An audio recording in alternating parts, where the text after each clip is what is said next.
यूडाइज plus 2024-25 में जब आप छात्रों की प्रोग्रेशन एक्टिविटी का कार्य कर रहे होते हैं तो वहाँ पर आप देखते हैं कि कुछ ऐसे स्टूडेंट के नेम शो हो रहे हैं जो आपके विद्यालय में दर्ज नहीं हैं।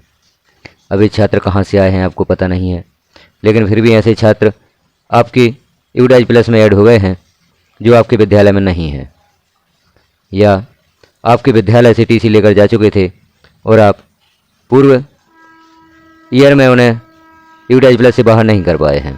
दो प्रकार के छात्र हो सकते हैं। एक तो ऐसे जिन्हें आपको पता ही नहीं है कि ये छात्र कहाँ से आए, किस विद्यालय के हैं और आपकी यूडाइज प्लस में कैसे ऐड हो गए। अब आप जब प्रोग्रेशन एक्टिविटी का कार्य करना चाहते हैं तो ऐसे छात्र हैं जो आपके विद्यालय में हैं ही नहीं। यदि आप उनकी प्रोग्रेशन एक्टिविटी का कार्य नहीं करते तो प्रोग्रेशन एक्टिविटी आपकी फाइनलाइज नहीं होती, क्योंकि प्रत्येक छात्र, प्रत्येक सेक्शन, प्रत्येक क्लास की प्रोग्रेशन एक्टिविटी को कंप्लीट करना होता है, तभी आपकी प्रोग्रेशन एक्टिविटी कंप्लीट होती है और आप स्टूडेंट इंपोर्ट करने के लिए अवेलेबल होते हैं। जब तक आप प्रोग्रेशन एक्टिविटी को फाइनलाइज नहीं कर देंगे तब तक आप न्यू स्टूडेंट को भी इंपोर्ट नहीं कर सकेंगे। तो अब ऐसे छात्रों का क्या किया जाए जो छात्र आपके विद्यालय में नहीं हैं और यूडाइज प्लस की प्रोग्रेशन एक्टिविटी में शो हो रहे हैं। इनके लिए हम कौन सा ऑप्शन सेलेक्ट करें ताकि यह छात्र प्रोग्रेशन एक्टिविटी कंप्लीट भी हो जाए। क्योंकि इनकी परीक्षा भी आपने नहीं ली है तो आप उन्हें प्रमोट नहीं कर सकते या फेल भी नहीं कर सकते, नॉट प्रमोट भी नहीं कर सकते। तो ऐसे छात्रों के लिए कौन सा ऑप्शन सेलेक्ट करें और इन्हें कैसे साला से बाहर करें, इस वीडियो में हम इस जानकारी को देखते हैं।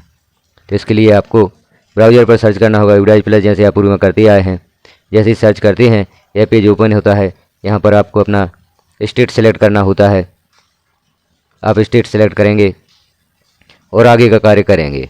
तो यहाँ पर आप स्टेट सेलेक्ट करें, गो पर क्लिक कर दें, आगे का पेज ओपन होता है जहाँ पर आपको यूडाइज प्लस को लॉगिन करना होता है। तो जैसे आप पूर्व में लॉगिन करते आए हैं स्कूल की यूज़र आईडी और पासवर्ड से, उसी प्रकार से यूडाइज प्लस को लॉगिन करें और आगे का कार्य देखें प्रोग्रेशन एक्टिविटी में हमें क्या करना है। यहाँ पर लॉगिन पेज ओपन होगा। यहाँ पर आपको विद्यालय की यूज़र आईडी जो स्कूल का डाइस कोड होता है और पासवर्ड जो भी आपका यूडाइज प्लस का पासवर्ड हो उसे लिखकर कैप्चा फिल करके यूडाइज प्लस को लॉगिन करना होता है। यूडाइज प्लस को लॉगिन करने के पश्चात आप इस पेज पर पहुँचते हैं जहाँ पर आपको सत्र सेलेक्ट करना होता है। चूँकि 2024-25 के लिए कार्य कर रहे हैं तो यहाँ पर हमें सेलेक्ट करना होता है 2024-25। इसे हम सेलेक्ट कर देते हैं और स्कूल डैशबोर्ड पर पहुँचते हैं। यहाँ आपको विभिन्न कक्षाएँ शो होंगी आपके विद्यालय की, और यदि आपने प्रोग्रेशन एक्टिविटी का कार्य कंप्लीट कर दिया है तो यहाँ पर छात्रों की संख्या शो होगी, और प्रोग्रेशन एक्टिविटी का कार्य नहीं किया है तो यहाँ पर छात्रों की संख्या 0 शो होगी। यहाँ पर छात्रों की संख्या तभी शो होती है जब आप अपने विद्यालय के छात्रों की प्रोग्रेशन एक्टिविटी को फाइनलाइज कर देते हैं। जैसे ही आप क्लास वाइज प्रोग्रेशन एक्टिविटी को फाइनलाइज करते हैं तो यहाँ पर छात्रों की संख्या शो होने लगती है। यहीं से आपको छात्रों की प्रोफाइल भी अपडेट करनी होती है व्यू मैनेज को लेकर के। जिस कक्षा के छात्रों की प्रोफाइल आप कंप्लीट करना चाहते हैं उस कक्षा के सामने व्यू मैनेज लिखा होता है, उस पर क्लिक करते हैं और छात्रों की प्रोफाइल अपडेट कर देते हैं। क्योंकि यहाँ हमें देखना है कि ऐसे छात्र जो आपके विद्यालय में नहीं हैं फिर भी शो हो रहे हैं प्रोग्रेशन एक्टिविटी में, तो उनके लिए कौन से ऑप्शन सेलेक्ट करें। तो इसके लिए हम पहुँचते हैं प्रोग्रेशन एक्टिविटी में। प्रोग्रेशन एक्टिविटी को जैसे ही क्लिक करते हैं यह पेज ओपन होता है जहाँ पर प्रोग्रेशन मॉड्यूल शो हो रहा है, और यहाँ गो पर क्लिक कर देते हैं।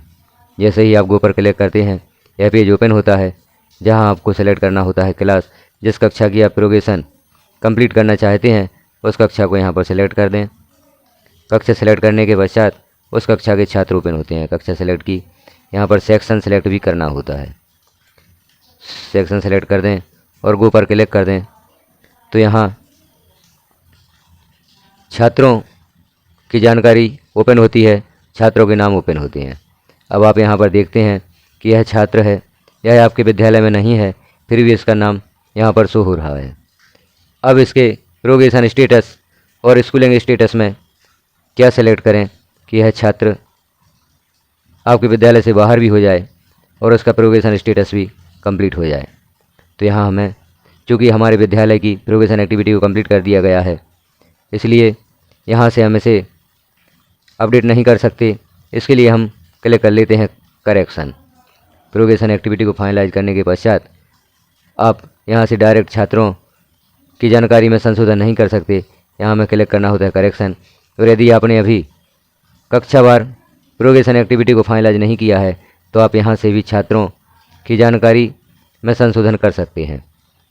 जब तक आप कक्षावार प्रोग्रेशन एक्टिविटी को फाइनलाइज नहीं कर देते तो यहीं से आप संशोधन कर सकते हैं। अब हम यहाँ देखेंगे ऑप्शन ओपन करके छात्र की प्रोग्रेशन एक्टिविटी में आपको क्या सिलेक्ट करना है। अब ऐसा विद्यार्थी है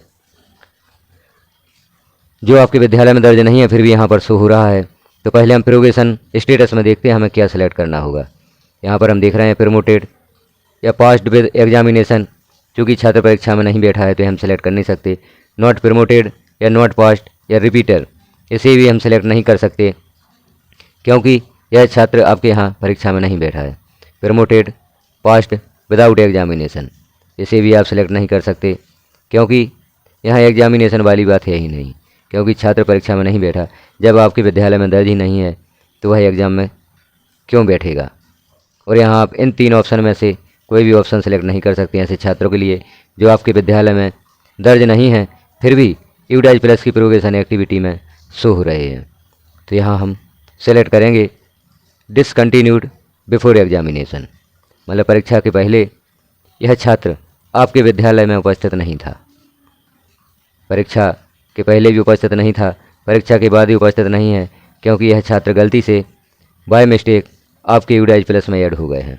अब जब बाय मिस्टेक ऐड हो गए हैं इन छात्रों को हमें यहाँ हटाना भी होगा, तो यहाँ हम सेलेक्ट कर देते हैं डिसकंटिन्यूड बिफोर एग्जामिनेशन। अब हमें देखना होता है स्कूलिंग स्टेटस। स्कूलिंग स्टेटस में भी आप देखेंगे यहाँ क्लिक करेंगे लेफ्ट स्कूल विद टीसी या विदाउट टीसी। यहाँ आपको सिलेक्ट करना होगा लेफ्ट स्कूल विद टीसी या विदाउट टीसी। जब हम प्रोग्रेशन एक्टिविटी को कर रहे होते हैं तो यहाँ 2 ऑप्शन ओपन होते हैं, same school, studying in same school, और लेफ्ट स्कूल विद टीसी और विदाउट टीसी।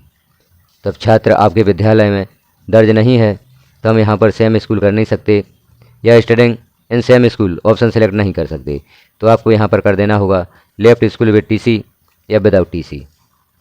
यहाँ पर सेलेक्ट करेंगे लेफ्ट स्कूल विद टीसी या विदाउट टीसी, तो यह छात्र आपके ड्रॉप बॉक्स में पहुँच जाएगा। या आप इस छात्र को सेम स्कूल भी कर सकते हैं और सेम स्कूल करने के पश्चात जब आप स्टूडेंट को विद्यालय से बाहर करेंगे तो वहाँ पर रॉन्ग एंट्री करके छात्र को विद्यालय से बाहर कर सकते हैं, तभी छात्र आपके ड्रॉप बॉक्स में पहुँचता है। और यदि आप लेफ्ट स्कूल विद टीसी या विदाउट टीसी करते हैं तो भी छात्र ड्रॉप बॉक्स में पहुँचता है, क्योंकि यहाँ पर लेफ्ट स्कूल विद टीसी करके हम छात्र को ड्रॉप बॉक्स में भेज सकते हैं। और ड्रॉप बॉक्स में जब छात्र का स्टेटस सेलेक्ट करना होता है तो वहाँ पर हम रॉन्ग एंट्री सेलेक्ट कर देते हैं, छात्र आपके विद्यालय के ड्रॉप बॉक्स से बाहर हो जाता है। तो इस प्रकार से ऐसे छात्रों के लिए ऑप्शन सेलेक्ट करना है।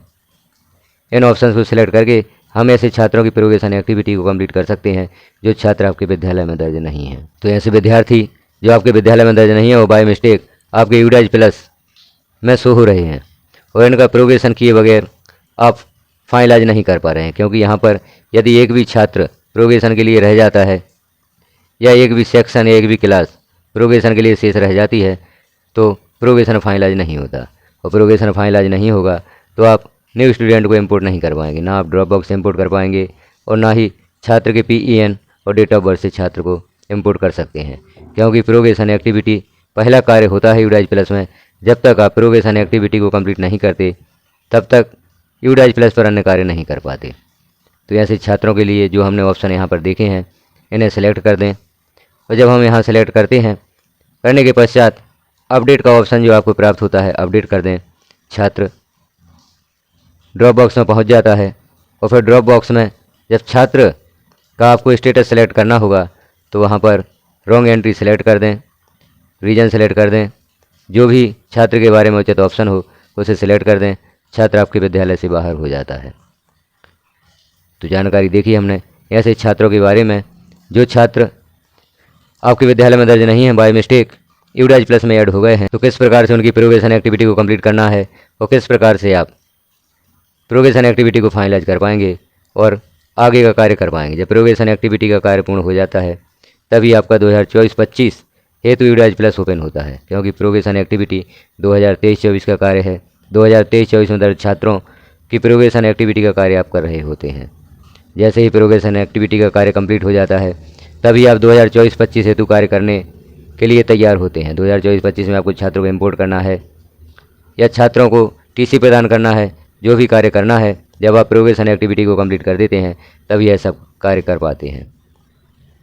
तो यहाँ पर आपने देख लिया किस प्रकार से कौन से ऑप्शन सेलेक्ट करना है ऐसे छात्रों के बारे में जो छात्र आपके विद्यालय में दर्ज नहीं है और यूडाइज प्लस में शो हो रहे हैं। तो जानकारी कैसी लगी आपको कमेंट में ज़रूर बताएं। चैनल पर पहली बार हैं तो चैनल को सब्सक्राइब कर लें, वीडियो को लाइक करें और साथियों तक शेयर करें। इस चैनल पर आपको इस प्रकार की समस्याओं का हल मिलता रहेगा। इस प्रकार की जानकारियाँ इस पर पब्लिश की जाती हैं। विद्यालय में होने वाले ऑनलाइन कार्य जैसे यूडाइज प्लस का हम देख ही रहे हैं, RS के MP पोर्टल, शिक्षा पोर्टल, जैसे छात्रों को इम्पोर्ट कैसे करें, छात्रों की प्रोफाइल अपडेट कैसे करें, यह जानकारियाँ चैनल पर पब्लिश की जाती हैं। यूडाइज प्लस से भी सभी समस्याओं का निराकरण आपको यहाँ पर दिया जाएगा। यदि आपकी कोई विशेष समस्या है तो आप वीडियो देखने के बाद कमेंट अवश्य करें, क्योंकि कमेंट से ही पता चलता है कि आपको कौन से कार्यों में प्रॉब्लम हो रही है, किस कार्य हेतु आपको समस्या का समाधान दिया जाए। वीडियो को लास्ट तक देखने के लिए आपका धन्यवाद।